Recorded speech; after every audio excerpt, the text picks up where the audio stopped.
Hey, 1 second. No problem. Take your time. My microphone's being a little bitch. Hold on. All right, yeah, so I had to buy like a more powerful thing for the microphone to plug into because I don't Mm, have like enough ports in my computer, and sometimes yeah. when I plug it in, it goes yellow and it's like, what the fuck? So then I just have to like unplug it and replug it a bunch of times. And then we Fair get there in the end. Yeah. Well, you're here now. How How are you? you do? Doing well, yeah. Should I kick out my Fathom? You can if you want to. It's fine. It's up to you. It doesn't really matter. Does it make I'm a recording difference? here, so if you want to keep it, it's fine. Okay, Yeah. cool. All good. Sweet. Yeah. It was so cool to meet you, Erica. I've been following your stuff for quite a while now. I'm definitely a fan of yours, and it's really cool to get to meet you face to face, so to speak. Nice to meet you as well. Did we originally connect on Twitter? I think we did, yeah, at some Yeah. point. Yeah. I miss Twitter. Like I had such good conversations with such cool people there. It used to be cool, didn't it? Back in the day. Yeah. Are you still there at all or no? I'm there, but not really actively using it at this point because it's kind of I know. pointless. Yeah. I post like once every 3 months and then I feel kind of like dirty and then I leave. Yeah. And it's just a wasteland now, isn't it? You post stuff there and it doesn't get seen, so it's pointless. I know. You've been on Substack for how long though? Because I feel I've like been in, you're yeah, big there. I've been here for a couple of years now. Sort of Nice. using it consistently for probably a year and a half. But yeah, I definitely prefer it. It's definitely a really fun platform to be on. And I wouldn't be able to have any remote success really at all in the online space without it. So really appreciate the It's platform. so cool. Yeah, Mm, I'm like a baby there, but I'm really enjoying it. yeah. When did you join? Was it just a few months ago? March, I think we started. We March? like I'm doing the thing there with Nick, so I'm trying to have like my world separate. So they got like my newsletter on Kit and then the Mm. podcast on Substack. And so when we launched it, I don't even know if Notes was a thing or like Notes is new, right? It's fairly new, yeah. I think they introduced it towards the end of 2023, which is whenever I joined. So I Got kind it. of had that real that little moment when Notes kind of took off and I joined at just the right time, thankfully. Cool. Um, Okay. So yeah, we joined and I was like, what's Substack? So it just kind of like sat there for a little bit and we were releasing episodes, but I wasn't doing anything. And then I realized that Notes existed and I was like, oh, yeah. this thing's cool. And then I had one note go like viral. Mm. I was like, oh, I like writing with AI, sometimes, and it's this instead of that, whatever. And it's driven like hundreds of subscribers, just that one note. It's like, wow, Yeah. okay, Yeah, it's this is incredible cool. because the stuff's so evergreen as well, because you can post a note and like 2 weeks later it can take off and then drive subscribers to your email list. So I don't think any other platform out there can do that kind of thing right now. It Um, can't. Yeah, it's so cool to yeah. just like talk and not have to be like, and click this link if you Yeah. want. It's like people just do it naturally, which is so cool. Yeah. I love Substack. Yeah. Yeah. Yeah. Yeah. But how's life been for you recently? So what kind of stuff are you up to at the minute? My God, so many things. Like my journey since I left my job, I was head of content for anyone listening that doesn't know anything about me. I was a head of content at an agency and I was there for like 4 years. And I left that role in October 24, Mm, I think. Yeah, October 24. No, October 23, October 23. mm, Yes, because it's been like a year and a half. And since then, I think I've pivoted and tried like every potential solopreneur business model that you can do. Just in the last 2, 3 months, I think I've landed on like the one. It feels right finally. I think I've said that though before, so we'll see. But this feels right. mm, Um, but yeah, like life is really good. I've done cohorts, courses, group coaching. I like tinkered with the idea of a paid newsletter, then I didn't really do that. And mm, then I did a one-on-one offer, and now this new one, which is the Substack for How Solo Scale. Like that's Nick and I doing 2-to-1 consulting for anyone who wants to work directly with us, and that seems to be really cool. I'm feeling like the most impact from my work with that mm. than anything else. And like time to value is like super short. So it feels good. So that's where I'm at. Yeah, life's good. Life's good with Nice. work. Yeah, you're very busy. And I mean, again, I've been following your newsletter for a while, and I think I remember you announcing whenever you were leaving your job and sort of going off on your own and everything. And how did that feel at the time? Was that like a scary moment for you, or how was it? God. It was terrifying, but I think it's like the Dunning-Kruger effect where you're like, way more confident than you should ever be at a thing. And you think you're just going to be the best. So it was like a weird mixture of I'm really scared, but I'm going to smash this. Like I got this. Yeah. And then a few months later, I was like, holy shit, this is so much harder than I thought it was going to be. But like, I didn't just leave cold turkey because I Mm, mean, as you know, but again, just in case anyone else doesn't know, I was doing the side hustle thing for like a whole year before I left. mm, And the reason why I left is because it got to the point where I was waking up every day and wanting to only do the side hustle stuff and not the job stuff. And my boss was like such a good dude. He just kind of like he was like, Erica, do you even want to be here anymore? And I was like, I guess not. So it was like a really like nice amicable breakup. mm, And we kind of like I don't know if I would have done it as quickly as I did if he hadn't been like, you gotta go, which I'm mm. really appreciative of. Yeah. But yeah, I was really scared. However, I also have 2.5-year-old twins. And when I left, they were one. And when you have kids that young, like you don't have time to feel all the feelings. Like Yeah. it wasn't my primary feeling was not I'm scared of going out on my own. My primary feeling was I'm so fucking tired. Can I curse here? Yeah. Sorry. I'm just so tired. So it was like a mixture of a lot of emotions. Yeah. I would say I probably felt the most scared like a year later Mm, when I was looking at what I'd done and where I want to go and still not knowing exactly what I wanted to do and how to do it. I think that's the scary thing is when you're like in it and then you reevaluate and you go, well, what am I really building and is this sustainable? yeah. Yeah. No, I've been Yeah. there. I've gone off on my own, done my own thing as well. And there is that kind of moment where, yeah, you're in it for a while. And at the start, it's kind of exciting, it's different. And then you kind of suddenly realize, oh crap, I have to do this myself now. And it's all on me. There's no one else to kind of pivot towards or pass the buck to. But I Yeah. mean, that's what solopreneurship is all about in many ways, because like it is that kind of balance between being super exciting and really energizing, and then also the kind of the constant fear that's kind of in the background driving you a little bit. I've kind of found it anyway. Um, what about Tons of solo? fear and anxiety. Yeah. Go ahead. Exactly, yeah. I was gonna say, what about solopreneurship? So like anyone listening to this again is maybe dabbling in it, maybe thinking about solopreneurship and maybe pivoting towards that point in their life. Um, is there a certain kind of person you think that solopreneurship suits, and a certain kind of person that it doesn't suit?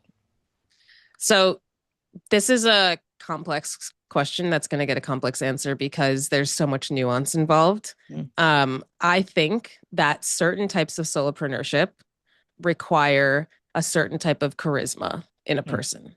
So, for example, if you want to do what you and I are doing, where you're like building a big thing, and you're not just attracting people to the information that you're giving, but it also kind of has to involve you as like the person in front of it. You have to have a certain amount of charisma mm, if you want to draw people to you. That's just like the nature of being a known person. It's easier. It's going to be easier for you, in my opinion, if you have charisma. For the people who don't necessarily want to have like the big brand and you just want to do the thing, then I would say charisma is less important, but you have to have a bias towards going out and getting business. Like you have to understand how to do that mm, beyond just kind of being like, I'll take whatever comes to me and I'll use referrals and I'll just hit up my network all the time because at some point you're going to have to be in the driver's seat of driving pipeline and making sure that if there's churn, you're covered and all those like business things. mm, So if you're not necessarily someone who's really great at that, it's learnable, but just know that like it's not just, I think a lot of people think I'm just going to leave and then go do a job, but like as a solo for a bunch of people at once instead of one company. And it's like, okay, but what about accounting? Like, what about pipeline? What mm, about sales? Like there's certain things where you don't have to necessarily sell to people and talk on the phone, but there are certain projects and things where you do have to do that. So it just depends. Like it depends on what kind of business you want to build. I do think that you should align it with your general skill set that you lean towards and your natural tendencies. And mm. then don't be scared again to like get help with the stuff that you're not naturally great at, because that's also an option. Yeah. It's I there's so many complex layers to it. Mm, So it all depends. I think if I were to sum up my answer of is there someone who it's naturally good for, I think the people that thrive as solos have an irrational bias towards action. Mm, They just want to get shit done. They want to move it, they want to grow it. If you lack the ability to go out and make shit happen for yourself, it's going to be harder and slower. mm. Yeah, I totally agree. Um, yeah, I'm one of those kind of irrational people who kind of believes I can do stuff even though I often can't. And Same. that's yeah, that's kind of how I got to this point, I suppose. And I still got so much more learning to do. I'm sorry, my computers and stuff. I have so much more learning to do in future. I'm very aware of that, and I think that's one of the things as well that's so important is that you know that you don't have everything together. You kind of believe you can get to that point in the near or distant future, but you also know that you're a work in progress and you're like a long way to go as well. Um, 100%. what about Erica for people who maybe are extroverted versus introverted? So like I'm a super introverted person. Doing podcasts was a big step for me. Being on YouTube was a Hmm. big step for me. Do you think that solopreneurship suits one personality type more than the other? Do you think Again, like, so it's yes complex? and no. It's Yeah. super complex. So, um, like you're a perfect example of how you can grow into it and get comfortable. So, like if I were to say if you're introverted, you shouldn't host a podcast, that would be wrong Mm, because look at you, like you can learn it. So, again, it depends. I think that the question that people don't ask themselves enough when they go out is what kind of business do I want to build? Because mm, there are so many different kinds of businesses that you can build. And I always advise people like start there. Start with the what kind of business do I want to build, not what can I do. And then when you think about the kinds of things that you want to build, then you start to think, okay, well, like how does that vibe with my personality? What do I want my days to look like? What are the actions I want to take? yeah. I don't think anyone really, though, can have the correct answer right away. I think it's good to have a North Star, but I think it sounds like you and I have both experimented with a lot of things.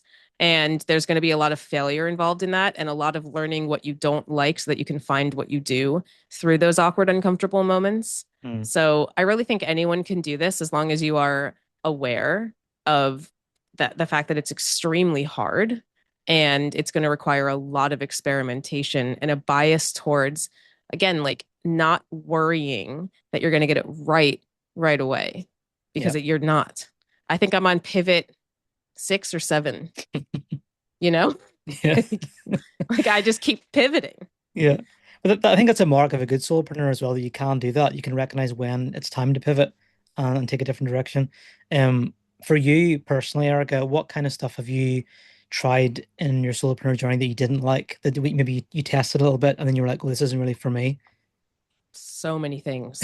Yeah. So the first thing I tested was running a business that was going to be mostly just like a cohort a quarter. Mm, In my dreams, I wanted to make like 100K every cohort, have like a 400K business. I had a partner, so I would take home 200K. That was plenty for the first year. Like this is so much money. Um, and it turns out that running a cohort over and over again that you can fill with enough people to pay the bills if you're only going to run it for something times a year mm, um, is extremely exhausting and hard.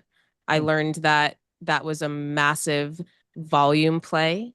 And even though I had a big audience and have a bit continue to grow my audience, like you have to really reach outside of that. You're only ever going to be able to close a small percentage of your audience. And I also learned that when you first announce something, the novelty of it is always going to be much bigger than when you do it again and later on down the line. So it's much easier to sell something at first mm, than it is to continuously sell it. And the pain of continuously launching and continuously going through these cycles of like, oh my God, are we going to get enough people? Are we going to be able to pay the bills? Was exhausting. The mental exhaustion of that was more exhausting than the actual work I wanted to do, which was just like hop on calls and teach people things about writing. mm, So running the cohorts and then having to like think about doing it again made me really exhausted. So I realized that wasn't going to work for me. mm, Then I thought one to one for sure was going to be the answer. I've always had products and I'm always going to keep launching products because I enjoy the build and all of that, but I don't want to rely on them. Because again, what I just explained with the cohort, you just have to keep the volume game and it's a bit exhausting. mm, One to one worked really well for me for a year. So mm, that was the longest where I was like, this could be it, except finding the right people. to come and work with you can also be very difficult. And if you have a string of wrong fit clients that you don't correctly disqualify, and then they come into your one-to-one program, they're not going to get the results that you want them to get. And it's going to be a struggle. And then it kind of ends up in this weird, like, you have to break up with them, you know? And it's Yeah. like, well, so there's a lot of there's a lot of personal dynamics that go into that Mm. that was stressing me out. And I don't think I was the best at that. And so recently I've gotten much better at sales, but like I was horrible at sales to start. And now I'm getting more comfortable with disqualifying people and just not letting anyone into my programs. But the Mm. 2-to-1 model is where I'm at now. And that to me is great because there is someone I can lean on while I can still have my own thing, like my own newsletter and all that stuff. But yeah, I would say the things that require you to do extremely high volume, like endless selling, endless launching, um, Mm. I have like there's a piece of my heart that enjoys the game of that, but I don't know if it's sustainable for me. I think Yeah. it's too exhausting. Yeah, no, I get that. And I watch other creators go through these cycles of launching products repeatedly and relaunching the same products and trying to bring new things on board. And even watching that happen is exhausting, not even being part of it Yeah, it's myself. yeah, And I'm in that place right now where I'm trying to figure out what's the best system for me. So I create products and I'm hopefully about to start launching cohort kind of stuff as well. So we'll see how that goes. Um, and I love working with people in small group situations and one-to-one as well. I think that's where the real meat and potatoes kind of happens of yeah, that kind of work. But I'm very much in that experimental phase with a few different things and trying to see what's going to suit me best because my audience on Substack has grown quite quickly, almost like too fast for me to keep up with a little yeah, bit in terms of email. Um, which is good because they've got a bigger audience now, but it's also kind of bad because I feel like I've outpaced them a little bit and now I've got this bigger base. I'm not entirely sure how to serve them best. So I'm trying to catch up with my offers from in terms of my growth. Um, I wanted to ask as well, Erica, about so moving on from solopreneurship to kind of marketing yourself. You said you're getting better at sales at the minute. yeah, Um, a lot of people listening to this episode today will be writers and writerpreneurs and whatever else you want to phrase it as. And I've spoken to other creators as well about the difficulty that writers have in promoting themselves and their mhm. work. Um, what is something you think that writers can do on any level, whether they've just started out or they've been around for a while, to kind of get more comfortable with selling themselves and selling their writing to their audience? Yeah. This is a tricky one because I feel like writers have a lot of us have a bit of a creative artist inside of us. We're creative people at heart, you know. A lot of us I mean, I ended up in marketing because it was the only way that I felt like I could really make a bunch of money by being creative. I hadn't found that in any other job. And so when you're a creator who just wants to put beautiful things out into the world and have them be appreciated, it's very it can feel harsh to have to then be like, well, if you want this though, you have to actually give me Pay for it. money for it. So please give me money. um, I think like all things in life, it takes a matter, like a moment to get adjusted. Mm. Don't expect yourself to be good at it right away if you're not naturally good at it. Watch people. I always advise people, watch people who you really respect, and how they sell to you and Mm. how it makes you feel. And then, after you get through the feelings and you're like, okay, then analyze specifically what are they doing, right? So like, do you know Kieran Drew? Is your audience familiar Hmm. with Yep. him? So I love the way Kieran sells. It always feels like a really chill ask, like, hey, if you want to do this, like, here's why I think you should, but like Mm. all good. That's how it makes me feel every single time.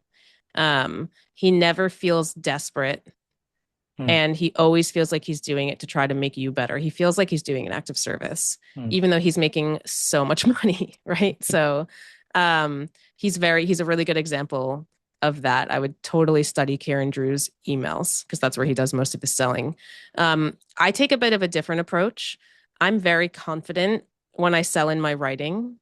Hmm. What took me a lot of time was then getting that same confidence in actual sales calls, Mm. which is even if you're running a cohort, I still was taking calls with people who were like wondering if the cohort was right for them because it was priced, over $1,000. And usually, and when you get to like the 500, 600, 700 plus range, people get much more protective of their money and they Mm, want to talk to the person behind it. So there is an element of getting on the calls with people.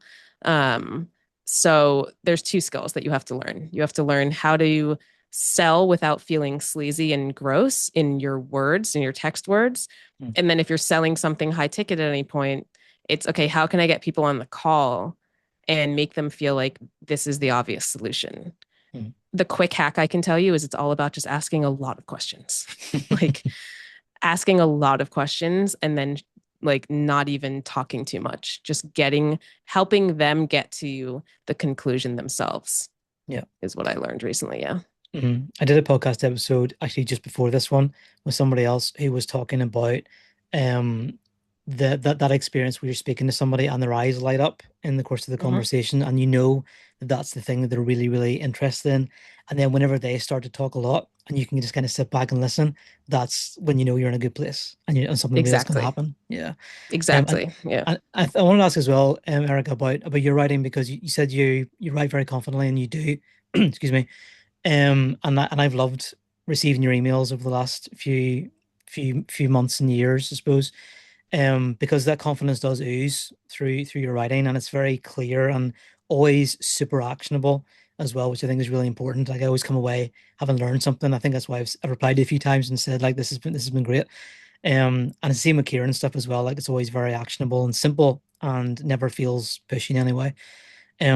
What are some things people can do to write in that way? Obviously, this is like so big Mm. and you can't explain that fully, but in the course of this call, but what are some like main things writers can do to not feel sleazy and pushy, and feel they're just trying to push their readers into buying something from them to kind of walk them towards the seal rather than sort of drag them there?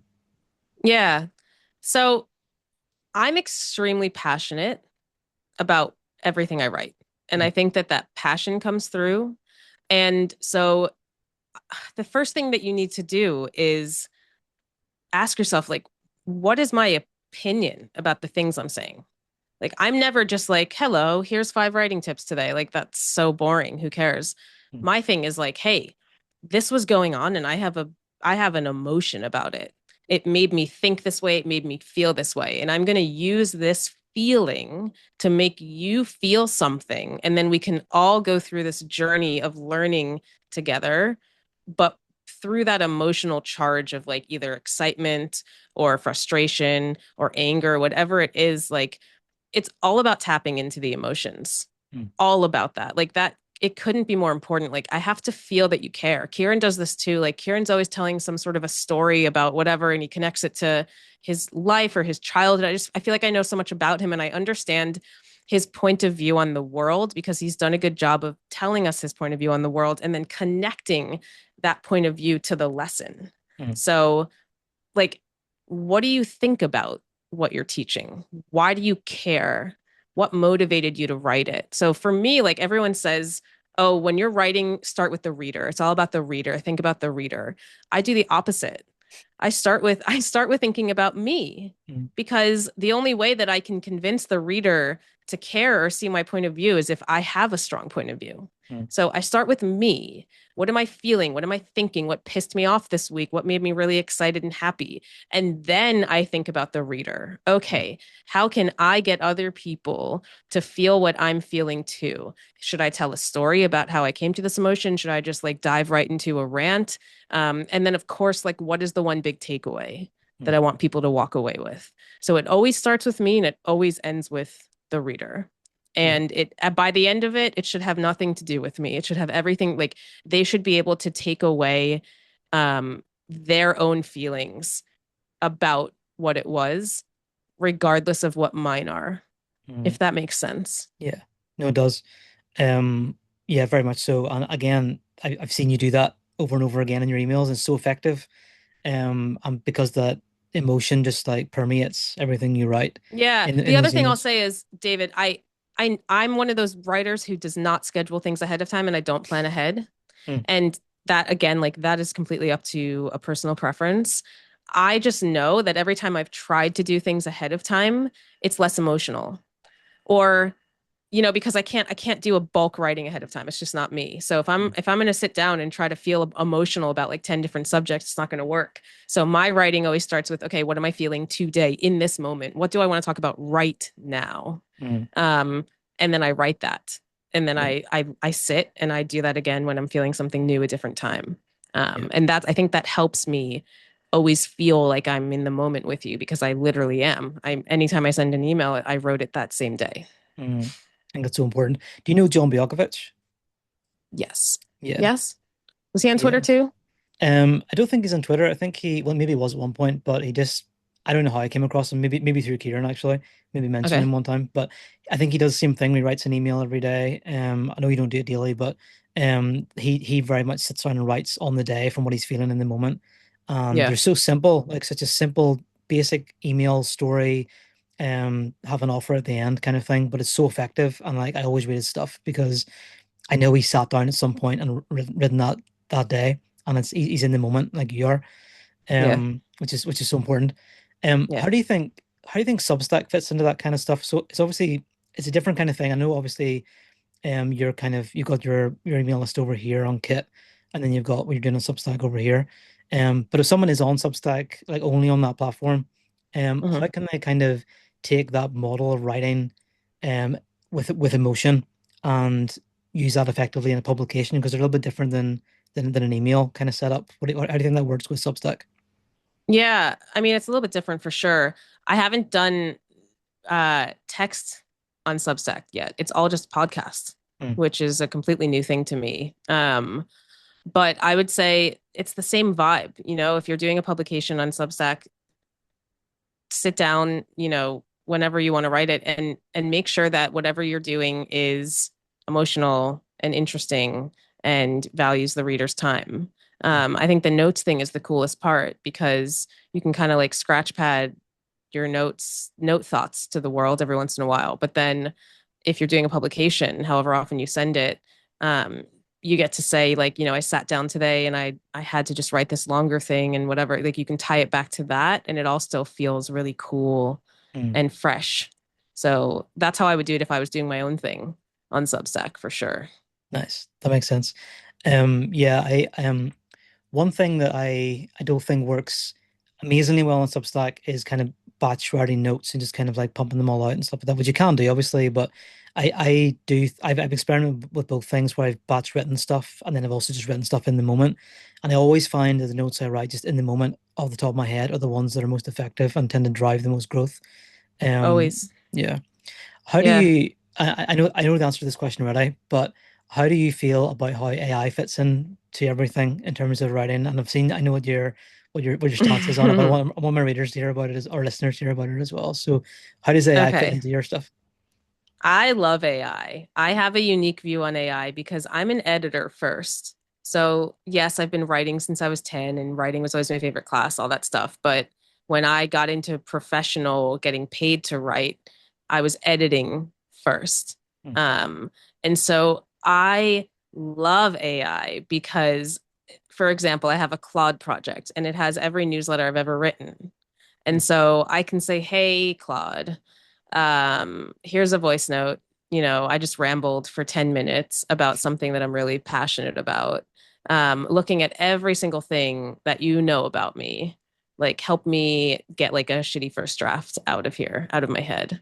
mm, And it gives me something as good as what I think if I outsourced it or if I sent that same ramble or if I tried to turn it into a brief, which I probably would do because, I would want them to have everything they need. It's really good because it's trained on me and it has strong instructions. So then what I do is instead of spending the 3 hours trying to write it from scratch, I spend 3 hours editing it. mm, And for me, that's more fun. I'm still spending the same amount of time on the words and in the words.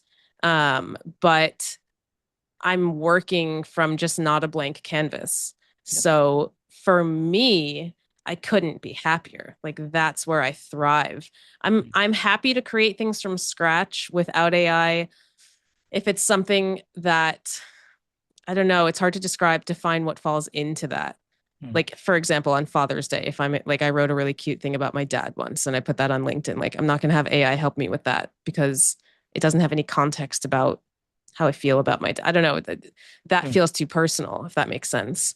But if it's going to be something where I'm teaching someone something important about writing, and I'm happy to pull on other lessons I've taught before, or maybe reference back to them, maybe link to them, whatever it is.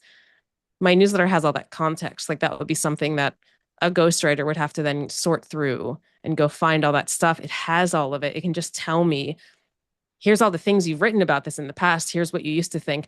I love asking AI, what do I think about this? Tell me what I've written about this in the past, because I also change my mind. I mm, evolve. You know, I don't believe that the best things, for example, I just did a whole new course on hooks.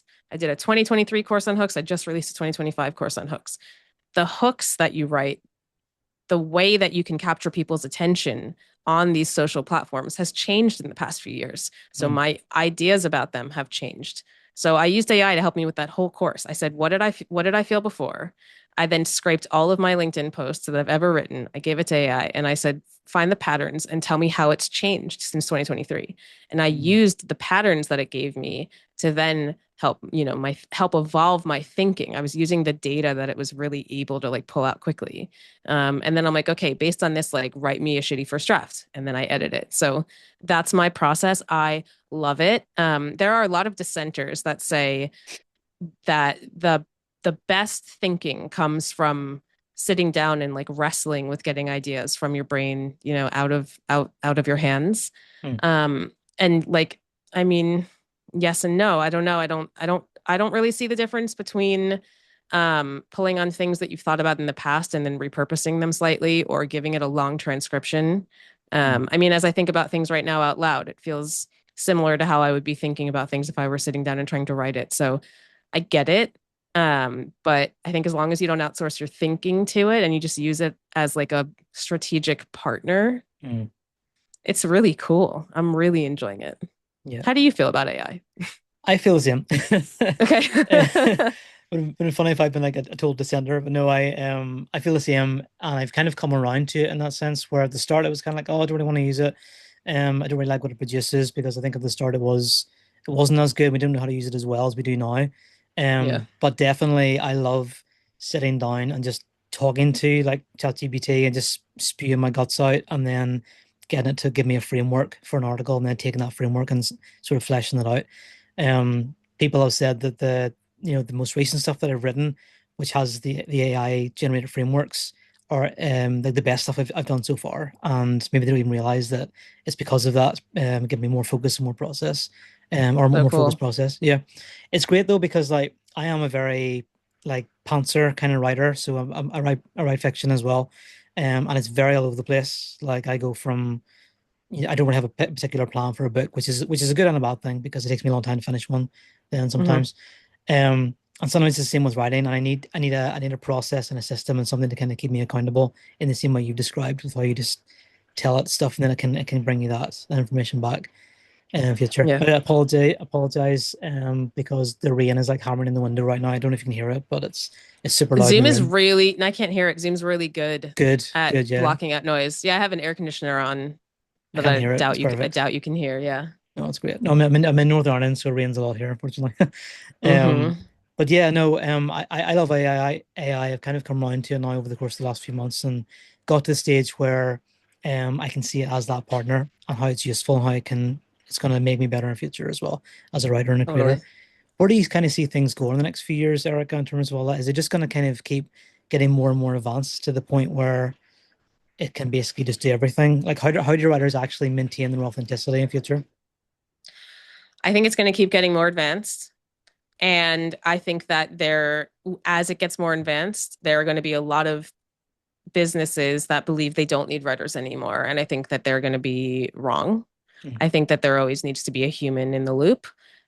Where they might be right is that they need fewer writers. mm, So I see writers needing to gain the skills of strategy and editing. Mm, Those are my two things I've been hammering on since AI came on. Like, I mm, would never trust just an AI strategy. Like, it should be a combination of what you want to do as a human and what you're seeing working and what you can think through with AI. mm, Um, AI is going to be really good at doing very basic writing tasks, shorter copy things. I think it'll be pretty good at getting like a shitty first draft at out. I still think it's going to struggle with long form. It seems to kind of die when you ask it to do more than like 1,000 words. It's just like it gets weird. It hallucinates a lot. mm, So I think long form is still going to be massively valuable, and that'll be harder to replace.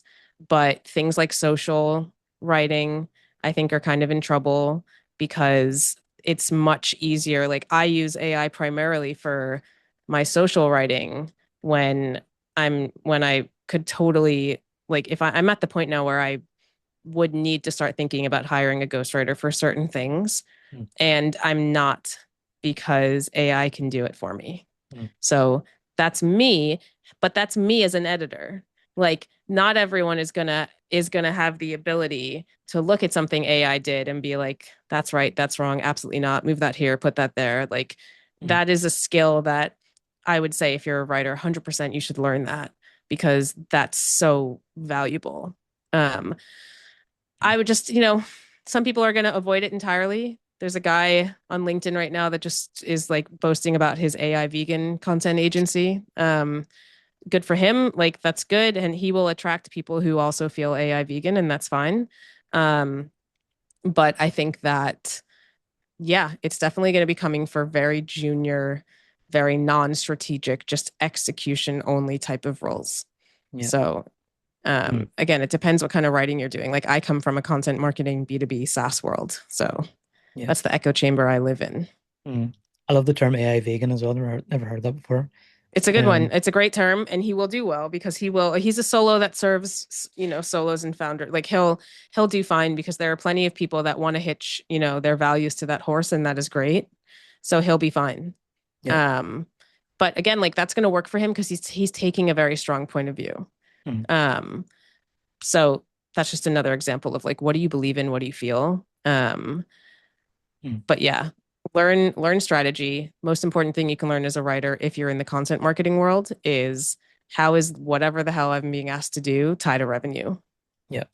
Yeah. Just start to learn all of that. How does this tie to revenue? Is it worth even doing? Why are Mm, we doing this? Why is the company asking to do this? What do other companies do? What are the playbooks? Do they work? Do they not work? Should they work? yeah. Start thinking strategy. Makes sense. How important do you think a personal brand is for a writer? Again, this is like talking a couple of years ago Hmm. kind of stuff, but I think a lot of writers maybe still don't really get that if they want to build something around themselves, they need something happening there. It can't Hmm. just be sort of like let's just fire out emails and hope for the best. How important do you think that is, and how can writers go about forming that personal brand around themselves, do you think, going forward? Yeah, I think it's the most important thing. Mm, Is it 100% necessary? No. Can you survive on applying to gigs and referrals and network? Yes. Can you survive like that forever? Maybe. I have people reach out to me who've been freelance writing for 15, 20 years that are now starting to get scared. mm, I think AI is playing a role in that. And the best moat, defensible moat that you can put around yourself is a personal brand, because people understand who you are. Like, it's what I call the recognition gap. Like, if you're living in a gap where you're extremely good at something and only a few people know it, that's a bit scary, mm, especially if things shift. So the best thing you can do is build a defensible moat around that so that people understand what you do and who you are and why you should be someone that they look to. But again, like, this is me coming from a world of having all of my success from that. I don't think I would have been me if I didn't build my reputation in public. yeah, So I'm biased towards it. I know plenty of people who don't do it, and they're fine. But again, I do think AI is making them feel a bit worried, and it's certainly not too late to start, yeah, whether it's Substack or LinkedIn or whatever your platform of choice is, even in just any email list, where you can share, again, like, what your point of view is on the world. and the things, the work that you're doing. Yeah. How deep do you think writers should go in terms of what they share? Like should they be telling people everything that they think about everything, or is there like a level that you should go to and then maybe stop? How do you kind of determine that as a writer? Yeah, I mean, everyone has their own line of what they feel comfortable sharing. So I'll just start with that. Like your line is not my line. It's not David's line. It's whatever your line is. I think that there are three things that you need to do in your social writing. I call it the MP3 framework. So market the problem, market the process, market the proof, market the problem. What problem do you solve for people? And when you articulate that better than anyone else, you become the obvious solution. So you market the problem in several ways. You speak to what your ideal buyer is struggling with, what they're feeling, what they're passionate about, your point of view on the status quo, why the status quo sucks, why your way is better, all of those things. What people can do to get through situations they feel stuck in. That's all problem marketing. Mm, Process is it's like journeying in public. You know how SaaS brands or sometimes build in public. I call it journeying in public. mm, Who are you? Where'd you come from? How did you become a writer? Why do you care about writing? What's inspired you? What lessons have you learned? If you could go back in time, what would you change? What are your processes? Blah, blah, blah. mm, That's the process. And then the proof is the hardest part that you will struggle with if you're feeling like you don't want to market yourself, but you have to do this. So, what results are you getting for people or businesses? You know, what screenshots do you have of any result? What emotional quote do you have from a client that you can take a screenshot of, even if you need to anonymize it?